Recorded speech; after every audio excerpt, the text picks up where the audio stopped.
नमस्कार। इस समय हम उत्तराखंड के टिहरी में हैं और आज आपको एक बेहद ही महत्वपूर्ण और जरूरी खबर से लेकर जुड़े हुए हैं।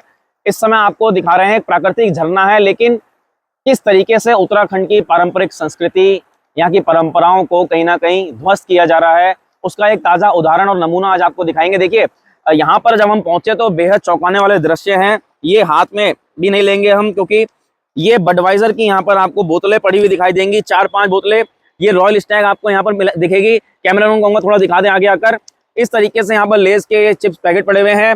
यहाँ पर आपको दिखाएं तो एक ट्यूबर्क पड़ी हुई है इधर। तो किस तरीके से आप समझ सकते हैं कि उत्तराखंड की कहीं ना कहीं इन प्राकृतिक संपदाओं को जो यहाँ पर आने वाले नशेड़ी हैं वो खराब कर रहे हैं। और हम लगातार मुख्यमंत्री पुष्कर सिंह धामी से ये अनुरोध कर रहे हैं कि ऐसी जगहों को संरक्षित किया जाए, ताकि इस तरीके से आने वाले जो शरारती तत्व हैं या इस तरीके से जो कहें असामाजिक तत्व हैं वो यहाँ की नेचुरल ब्यूटी को, प्राकृतिक सुंदरता को खराब ना करे। आइए आपको आगे दिखाते हैं थोड़ा।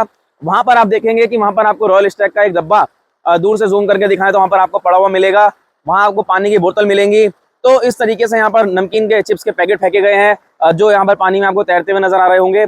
ये अपने आप में बेहद ही चिंता का सवाल है कि कैसे उत्तराखंड की इस पहाड़ की संस्कृति को यहाँ पर खराब किया जा रहा है। और ये कौन लोग हैं, इसकी भी जांच होनी चाहिए जो यहाँ पर आ रहे हैं। हो भी सकता है ये बाहर के लोग हो, ये भी हो सकता है कि इसमें कुछ यहाँ के लोग भी शामिल हो जो अपने चंद मुनाफे के लिए, क्योंकि हरी टीवी स्पष्ट तौर पर अपनी बात रखता है, चंद मुनाफे के लिए ऐसे लोगों को यहाँ पर लेकर आ रहे हो, पार्टी यहाँ पर की जा रही हो। देखिए, एक और रॉयल स्टैग की बोतल आपको वहां पर पड़ी हुई दिखाई दे रही होगी। कैमरा कहूँगा थोड़ा दिखाते रहिए। और ये बेहद ही चिंताजनक बात है कि कैसे मतलब प्राकृतिक झरनों के साथ प्राकृतिक जो हमारे उत्तराखंड में सुंदरता है इसको एक तरीके से कहीं नष्ट किया जा रहा है। सीएम धामी से डायरेक्ट अपील करेंगे और आप भी हमारी इस खबर को जरूर सरकार तक, हो सके तो पर्यावरण विदों तक जरूर पहुंचाएं कि इन चीजों को संरक्षित रखने के लिए आपको भी कहीं ना कहीं जमीन पर उतरना होगा और ऐसे लोगों पर सख्त कार्रवाई होनी चाहिए जो इस तरीके से खिलवाड़ उत्तराखंड की संस्कृति के साथ, यहाँ पर यहाँ के जंगलों के साथ, यहाँ पर एक प्राकृतिक सुंदरता के साथ कर रहे हैं। और एक उत्तराखंड की जो मांग की गई थी एक अलग प्रदेश के में, जो यहाँ पर इसको मांग करने वाले शहीद थे, क्या उन्होंने ऐसे उत्तराखंड साकार करने की सपना जो कभी देखा होगा? तो कहीं ना कहीं ये भी अपने आप में बड़ा गंभीर सवाल खड़ा होता है।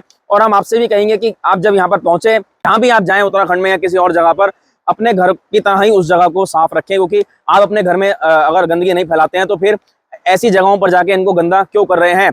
ये सबकी जिम्मेदारी है सफाई करना।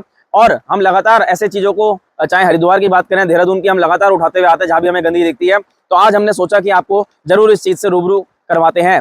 चलिए फिर मिलेंगे किसी अगली खबर के साथ, तब तक आपका बहुत बहुत धन्यवाद।